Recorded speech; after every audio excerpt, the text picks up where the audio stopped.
Okay guys, so we're going to be discussing our rankings for the Terrifier trilogy so far. Obviously, we know that Damien intends to create Terrifier 4. From the last that I've heard, he's trying to write it. He's not finished with writing Terrifier 4. However, we wanted to rank our first, second, and third place for the first 3 films that he's written and directed here. So stay tuned. Okay guys, so let's go ahead. Ryan and I are going to give our rankings from worst to first for which film in the Terrifier series is the worst, number 3, then number 2, then of course our favorite film. So let's go ahead and get started. So Ryan, what is your third place film in the Terrifier trilogy so far? Okay, so after watching these movies multiple times, I've seen every single one of them at least 2 to 3 times, if not more. My number 3 film, the worst of the Terrifier series, is definitely gonna be Terrifier 2016. And the reason why I have it as number 3 is for a couple of reasons. One being, as I said during our Terrifier 2016 review, was that the setting was too bland for me. I didn't see enough setting changes with this film. We don't have good character development. The characters are just there to be kills for art. They're not really there to actually be real characters. Another thing is it's just the low budget nature of the film. You can tell like the acting is not all the way there. There's some awkward pauses in between some of the actors and actresses when they're acting. And then one of the last few things is probably the story. It just didn't really have a story. There's no story to this film. And that's why I gotta put it as number 3. What about you, Kevin? So I would agree. I would rank Terrifier 2016 as my third place film. The reason being, similar to Ryan, is that it doesn't really have much going on with it. When you look at the film, we see the constraints in the budget from the fact that we're basically in the same place filming this scene after scene after scene in the warehouse or the abandoned apartment complex. Then we have, of course, the pizzeria scene, which appears to be on the same block, if not on the same block, around the same area as the warehouse itself. So we have those restrictions. We also have restrictions with our actors.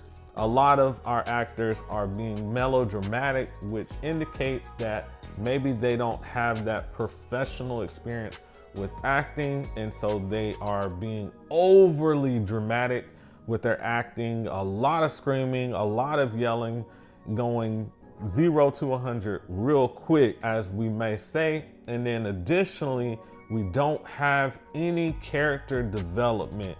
There's no actual growth or actual push of a character into something that they were not before, whether that's going from good to bad, bad to good, or simply developing a new personality or characteristic about you.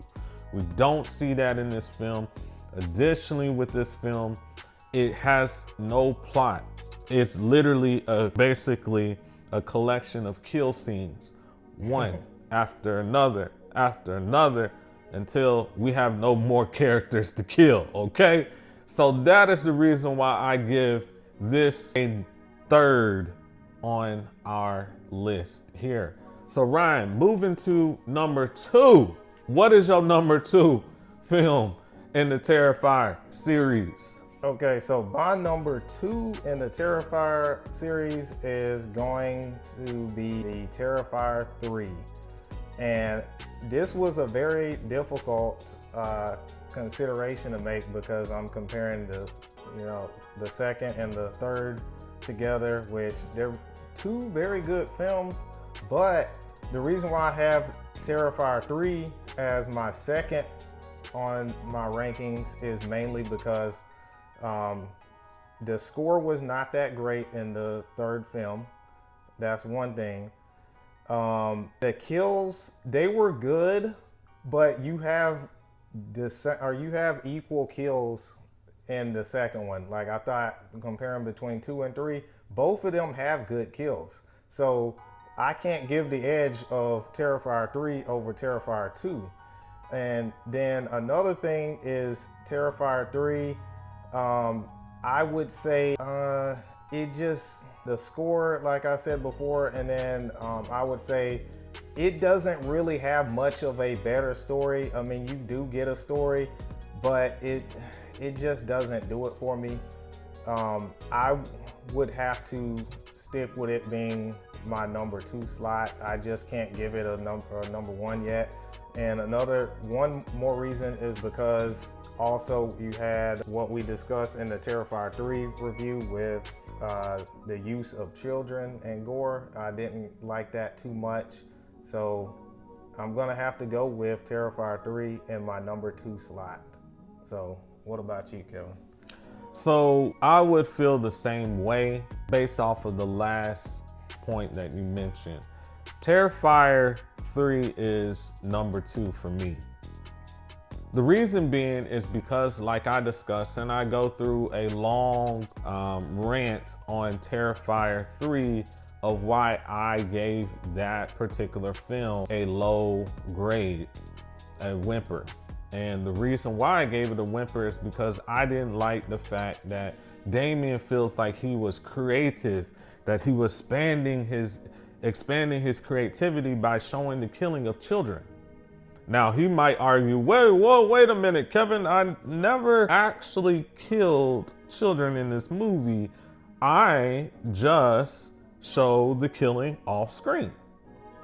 Regardless of whether you show it off screen, on screen, my stance is you showing 5-6-year-old children being axed to death by a killer clown or being blown up by a killer clown, whether it's by implication or it's overtly seen on the screen.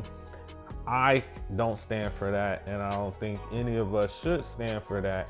And Damien, you can't really give us a creative reason of why you did this to the kids, okay, on your film. Obviously, we know the kids didn't actually die in the film. This was just a film. However, what I put is we don't want to see that in the films because we don't need that in our films. We have to have some type of morality as far as films and what should be done in films. So for that reason, I have to give this particular film a number 2. The only reason why I give this a little bit of an edge over the first film, 2016, is because this film had a good storyline. If you took away the killing of the children, there was a good storyline behind it. Additionally, it was problematic because it really just, we had our uncle character, but then you just kill him off screen, so we don't have that contention between a man, a strong man, and evil. And we would have loved to see that in this film, but obviously it's improvement from the first because at least there's some story behind what's going on here. And I really liked Sienna in this film, and I also loved her, her cousin. I really loved the cousin, the young cousin, young lady who was in this film too. She did a great job with acting. So those are the reasons why I give a slight edge over Terrifier 2016. So what is number 1? Okay, so coming in at number 1, I have obviously Terrifier 2. And the reason why I have it as number 1 is because it has a great opening score. The opening score, the music, the songs that were playing during that opening score were really good. Gives you that 80s nostalgia, 80s vibe. Also, the kills are great. Now, some of them are over the top, and you have over the top kills in the Terrifier 3, but it still doesn't take me away from the film. It does have a little bit of a longer runtime, but that also isn't something that I'm gonna ding it too much for. But it's got equal kills to, comparable kills to the third one, better kills than the first one, better score than the first and the third one. So with me, I gotta give it the #1 edge. And then you also have a little bit more of a story and more character development. Not the greatest story, not the greatest character development, but still, I mean, it has some there. So I gotta give it #1. What about you, Kevin? So good. As you know, I would give it a #1 as well. Terrifier 2, #1 on our list. This is the first time we see Damien actually come out of the box and give us an actual protagonist, which we did not see in the first film, right? So we have Sienna Shaw in this film. She is a great final girl. Like I expressed in our Terrifier 2 and Terrifier 3 review, that Sienna does a great job by providing a physicality to the role. We don't just see a woman who doesn't look like she's strong. We see a woman who is very strong and looks strong and is able to contend with Art the Clown. So that's why I enjoyed this film. I also enjoyed the fact that we have Jonathan playing a role in the film as well, where we see him in his own way at least trying to fight against the actual killer clown Art. And so I like the film because of that. We see an expanded setting as we see multiple different homes. We go to multiple different places and things like that, which the first film didn't have. And then the second film did have, but this film I feel keeps with the purity of what we were looking to do, not being distracted by trying to add new kills as far as showing kids getting killed, because we don't really see that in this film. Although one might argue, well, what about the high schoolers? We know the high schoolers were played by adult actors. One of them who we looked like she was 30 something years old with the gray hair on her. However, this film doesn't really have the kid actors dying and stuff like that in the film. I enjoyed that. The Pale Girl was an interesting add to the film too. It makes it quite iconic of a film.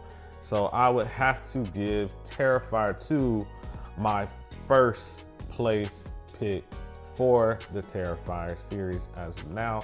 So we'll be staying tuned to see what and when and how and why, and answer all those questions about what Damien is going to do for Terrifier 4. We hope it's a good film. It looks like it may not come out into 2027, maybe the fall of 2027, because from what I first heard and did some research on, that they haven't even started filming it, that they're actually just now writing the scripts, trying to finalize the scripting for that particular movie. But when that movie comes around, we'll definitely be watching that one and giving that information over to you guys when we have it. But obviously this has been a great session of our rankings of Terrifier 3. So with that stated, we'll have some more of these. We'll probably do one for the 2022 films that came out, the horror films, because that was one of the great periods in horror where multiple different good horror films came out. We'll do some of those rankings as well. So stay tuned. And remember, Fright fam, be watchful.